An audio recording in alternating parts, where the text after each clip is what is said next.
Welcome to the Deep Dive. This is the show where we really try to cut through the noise, take that fire hose of information that hits us every day and just find the important stuff. The signal and the noise. Exactly. The fascinating nuggets you actually need. And today, oh boy, we are diving headfirst into a real whirlwind story from the digital asset space. I mean, it was this moment of just like intense confusion. Felt like a gut punch for a lot of people involved in crypto. Yeah, you could feel it online. Definitely. But then, almost immediately, this wave of relief. Like, picture this.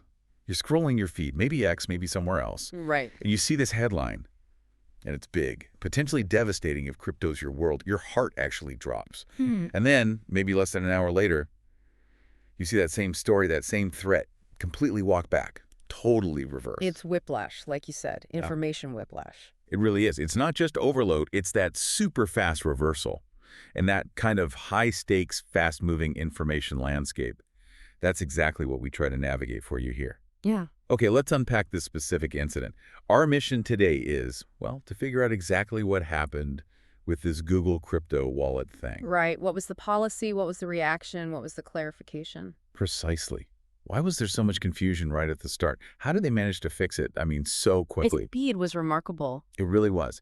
And then, bigger picture. What does this whole saga tell us about, crypto, big tech platforms, how they interact? That relationship is definitely evolving. For sure. So we're focusing on this specific event, Google and crypto wallets. And our main source here is an article by R.T. Watson. It's called Google Clarifies Non-Custodial Wallet Policy. And importantly, updated August 13th, 2025. That date is key because of how fast everything moved. Absolutely. This isn't just about Google, though, or even just crypto. It's almost like a case study, isn't it? How news breaks and evolves in real time, especially in these super volatile sectors. It shows how quickly perceptions can shift, how a bit of ambiguity can just explode into panic. And how critical, clear communication is, especially when you're talking tech, regulation, money, all mixed together. It's a potent mix. So if you're into digital assets or tech policy or just fascinated by how information works or doesn't work, today. Yeah, this one's for you. Definitely. And hey, while we're talking about this, if you find these deep dives valuable, if this helps you make sense of things, maybe take a second. Yeah, it really helps us out. It does. Hit subscribe, leave a comment, share the episode, whatever works for you. That engagement, honestly, it supports the channel, boosts us in the algorithm. Lets us keep doing this, making this kind of content. Exactly. It makes a genuine difference. So thank you in advance if you do that. Okay, back to the story. The initial spark. Let's paint the picture. It's August 2025, and a post appears, seemingly official, from the Google Play Store. Which is, just a massive platform, billions of users. Yeah. The gateway for Android apps. Totally. And this wasn't some small print update. This looked big. It suggested Google was planning to ban, get this, unregistered software, non-custodial wallets. Oof. That phrase alone. Right. And not just anywhere. In key countries. The US and the UK specifically mentioned. Major hubs for crypto development and users. And there was a deadline. The policy was supposed to kick in this October. So just a couple of months away. Can you imagine the reaction? Just that immediate, visceral panic? Yeah. For a minute there, it seriously looked like the Google Play Store was about to kick out a whole class of crypto wallets. Yeah, the ones many people see as the most aligned with crypto's core ideas. Exactly. And that's where it gets really interesting. The implications. Well, what's fascinating, I think, is how fast and how hard the community reacted. They saw it immediately as this, existential threat. To the core principles, yeah. Absolutely. When you see unregistered software, non-custodial wallets, that non-custodial part, that's everything. Explain that a bit more. Why is non-custodial such a critical term here? Okay, so think about your bank account. The bank holds your money, right? They have custody. They're a custodian. Makes sense. A non-custodial wallet is the opposite. You hold the keys, your private keys. These cryptographic keys are like the actual keys to your digital vault. So only I can access my funds. Exactly. You and only you have sole custody and control. No third party, not an exchange, not Google, not anyone can freeze your funds, stop your transactions, tell you what you can or can't do with your crypto. That's the self-sovereignty idea. That's precisely it. Self-custody is foundational for anyone who values autonomy, who wants to resist censorship, who wants to operate outside the traditional centralized system. So when Google seems to suggest banning those kinds of wallets, Alarm bells go off everywhere. Instantly. And pairing it with unregistered, that just adds fuel to the fire. It implies you need permission, some kind of registration or license. Which feels completely counter to the whole point of many of these wallets. Exactly. It's like saying you can't carry cash in your own physical wallet unless that wallet is registered with the government. It just doesn't fit the crypto ethos. Right. It fundamentally misunderstands or ignores the point. Which is why the reaction was so immediate and so strong. It wasn't just, oh no, an app might disappear. It felt like an attack on a core principle, a fundamental right in the digital space. Totally. The word unregistered just screams regulatory crackdown on something people feel need registering in the first place. It's like putting a gatekeeper on the tools of self-ownership. And the reaction, like you said, it wasn't subtle. Our source, the R.T. Watson article, specifically says the suggested ban met with harsh criticism on X. Yeah, harsh is probably putting it mildly. It sounds like it.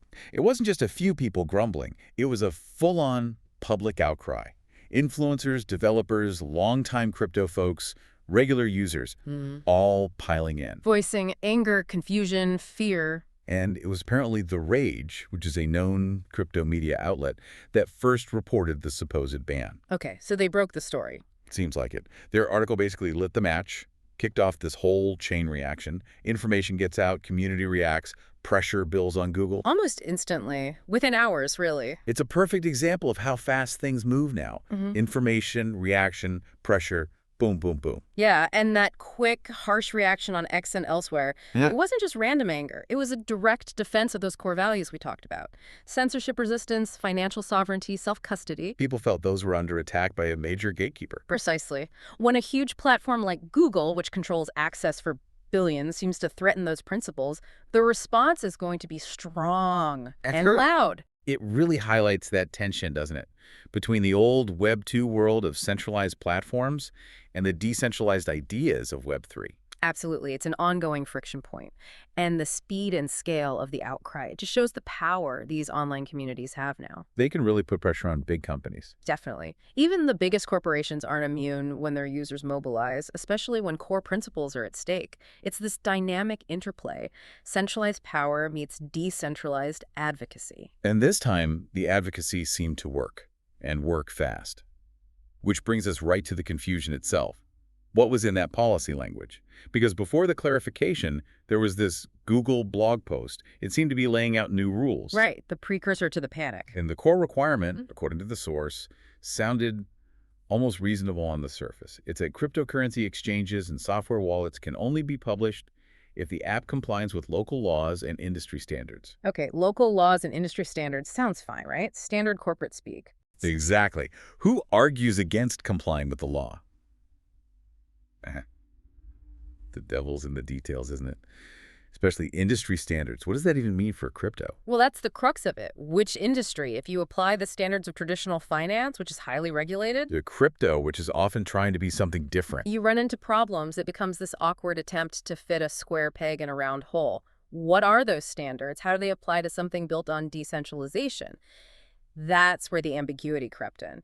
And this is where the lack of initial clarity from Google really caused the problem. You connect this to the bigger picture, like you said, requiring compliance with local laws, industry standards. That's totally normal for banks, for traditional financial services. It's a procedure. Absolutely. But it shows the struggle regulators and big tech have fitting crypto into those old frameworks. They're designed for a different world.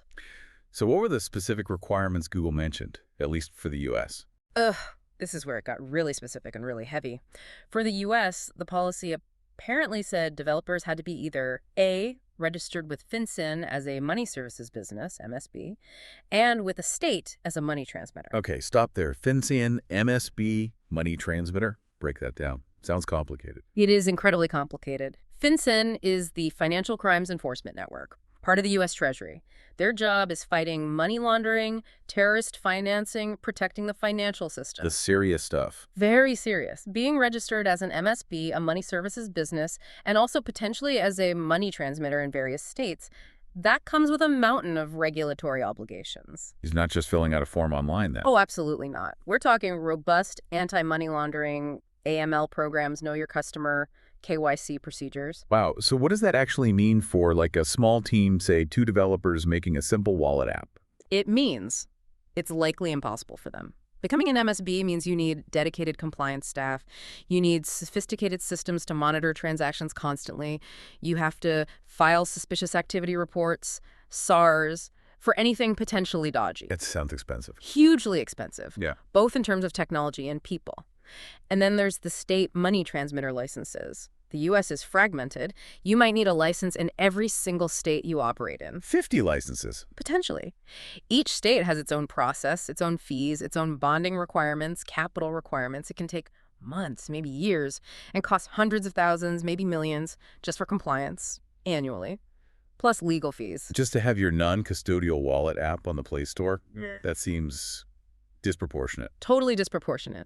For someone building what they see as just a tool, a piece of software for users to manage their own keys, to suddenly face the same requirements as a major financial institution, it would basically lock out almost all independent or smaller developers. And what was the other option Google gave? Option B. Option B was being a federal or state-chartered bank entity. Oh, okay. Even harder. Orders of magnitude harder. Becoming a chartered bank, that's a multi-year, multi-million-dollar process, essentially impossible for an app developer. So you see how these requirements, seemingly applied broadly, would force crypto apps into this incredibly stringent, centralized financial model. Even if the app itself wasn't acting like a traditional financial service. Exactly. The framework was designed for entities that hold funds, transmit funds, not for tools that just help users access their own self-custodied funds.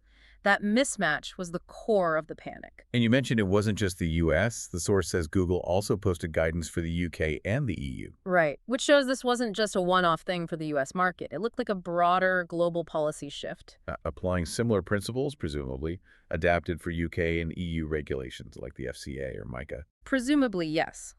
The specifics would differ based on local rules, but the underlying theme seemed consistent. Applying heavy, traditional financial compliance frameworks to crypto apps on their platform. It signaled a unified and very strict direction from Google globally. Which would naturally amplify the concern worldwide. And here's another layer to the confusion timeline. Google apparently first posted the announcement last month, before this August blowup. So the policy wasn't brand new when the panic hit? Seems not. It had been out there, maybe quietly, with the new guidelines set to officially start October 29th. Okay, so there was this ticking clock already in place. Right. The policy existed, but maybe wasn't widely noticed or understood until The Rage reported on it, and then the criticism exploded on social media. That makes sense. It suggests the policy was out there, maybe worded ambiguously, and then a specific interpretation, the alarming one, gained traction and went viral. It wasn't a sudden drop, but more like a landmine that had been sitting there until someone stepped on it. That pre-existing timeline is really key context. It means the policy was published, maybe didn't get the attention it deserved initially. Happens all the time with long terms of service updates. Exactly.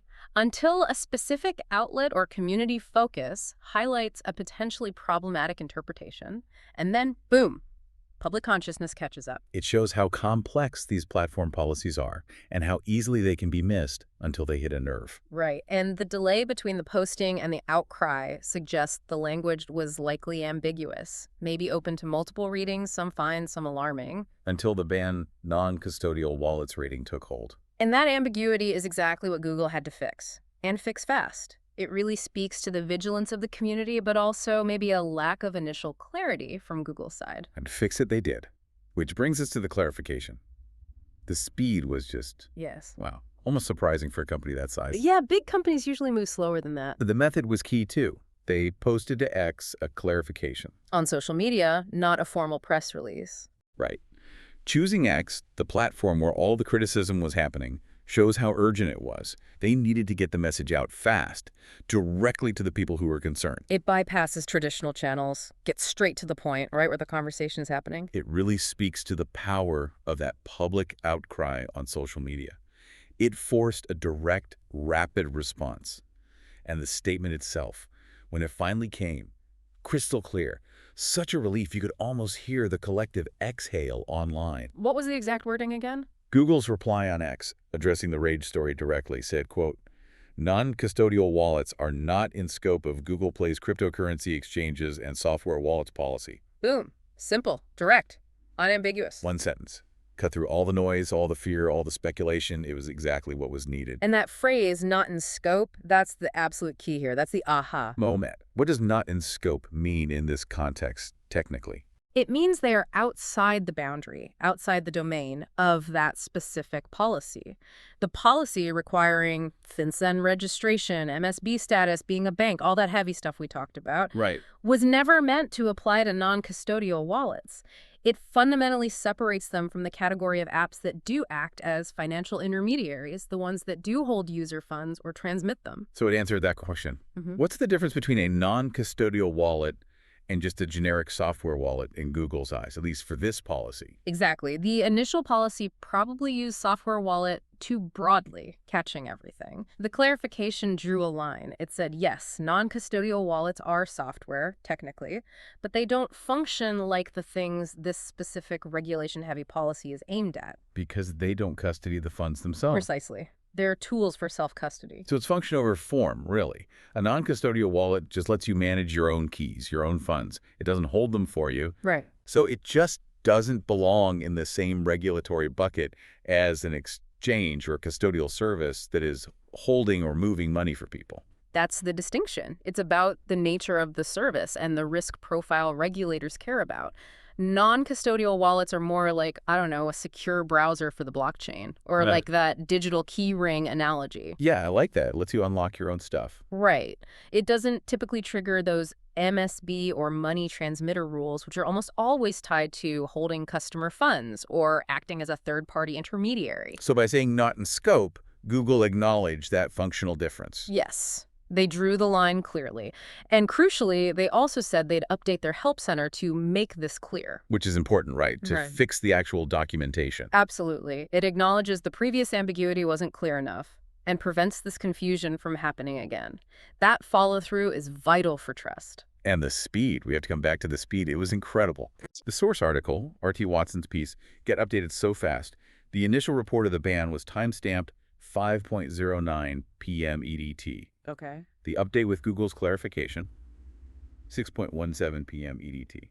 Same day, August 13th. Wow, just over an hour. Just over an hour for Google to react, formulate a response, get approval, and post it publicly on X. That's light speed in corporate terms. It really underscores the pressure they were under, the urgency, how much they needed to correct the narrative. And the potential damage they saw if they didn't. Damage to their reputation in the crypto space. For sure. And the impact of that clarification was immediate. Just this huge wave of relief. It felt like a bullet dodge for user autonomy, for self-custody, for the whole decentralization idea. That speed also tells you something about how sensitive the crypto world is to regulatory news, real or perceived. Yeah, markets can move on rumors. Exactly. Bad information, even if it's just unclear policy language, can cause real damage. It can hit market sentiment, erode trust, scare off developers. So Google's quick fix stopped something potentially worse. I think so.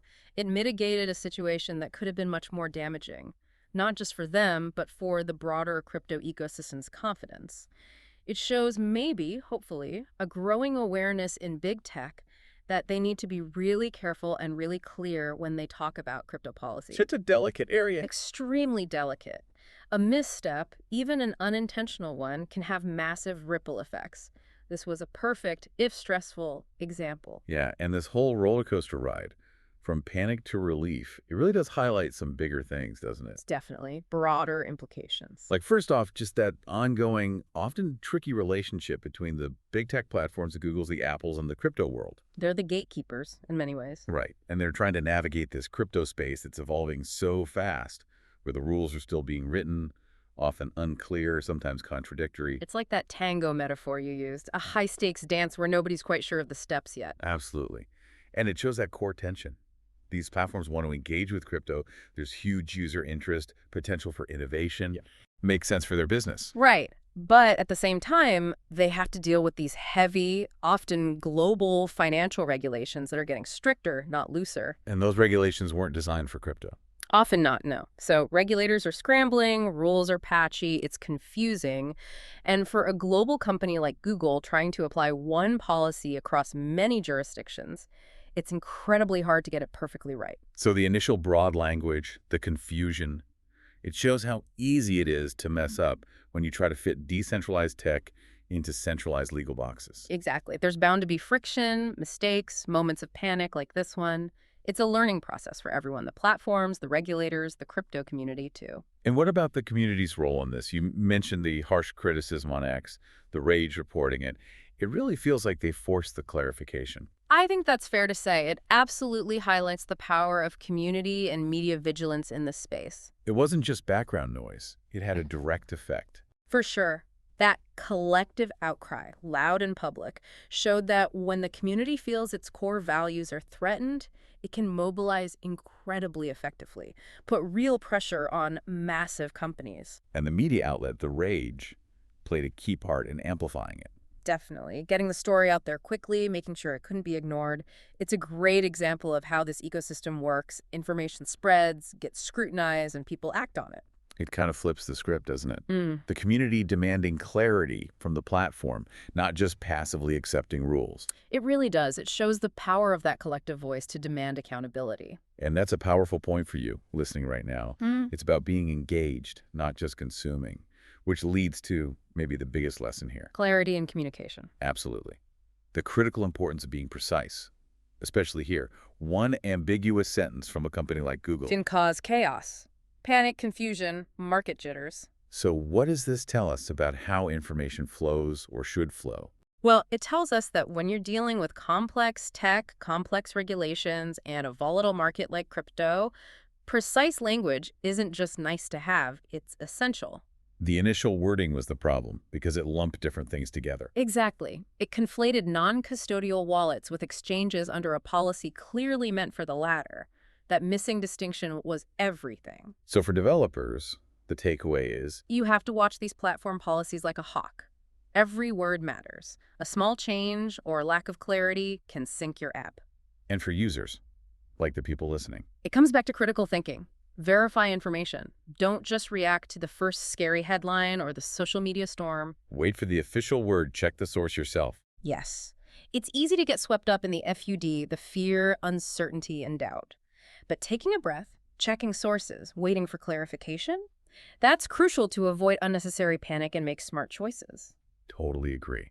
This whole thing is a stark reminder. In this super fast crypto world, where stories change by the minute critical thinking, checking sources, having a bit of patience, those are your best tools. The initial fear was understandable. It hit those core principles of self-custody. But the fast, clear correction from Google, that was actually a positive sign in a way. How so? It showed they recognized the misinterpretation, they heard the community's concerns, and they acted decisively to fix it. That suggests a capacity for dialogue, for responsiveness between big tech and Web3. Which is needed, right? Absolutely needed. It shows that pressure, when it's based on genuine concerns, can lead to good outcomes. It helps build a more transparent, maybe more resilient relationship over time. It's a step towards maturity for everyone involved. Okay, so let's quickly recap this wild ride. We started with that initial scare, Google seemingly banning non-custodial wallets in the US, UK, and maybe elsewhere. Which triggered that instant fierce backlash online. Then we dug into the policy details, the FinCEN registration, the MSB stuff, Yeah. the heavy requirements that caused the confusion because they seem to apply too broadly. Requirements really meant for exchanges and custodial services. And finally, the crucial part, Google's super fast clarification, posting on X saying definitively, non-custodial wallets are not in scope. The key takeaway, loud and clear. Exactly. Your non-custodial wallets, the tools for self-sovereignty, they are not the target of Google's stricter finance-focused rules. The panic was based on a misunderstanding, one that Google itself quickly corrected. So as we finish up this deep dive, maybe one final thought for you to chew on, something to think about. We live in this world where tech giants are increasingly the gatekeepers, right? They control the app stores, the platforms, so much of our digital lives. Undeniably. So how does that ongoing dance play out? Between decentralized innovation, the whole spirit of crypto, and that centralized platform control. That's the billion-dollar question, isn't it? It really is. What happens when those two philosophies clash? Or, maybe more optimistically, how do they learn to coexist? And, maybe even more importantly, whose job is it to make sure communication is clear, accurate, transparent in this space? Is it all on Google to be perfect? Or does the community also need to verify before amplifying? It's complicated. No easy answers. But it's definitely something that's going to shape tech, finance, maybe even our idea of freedom for years to come. A lot to think about. Definitely. Well, thanks for diving deep with us again today.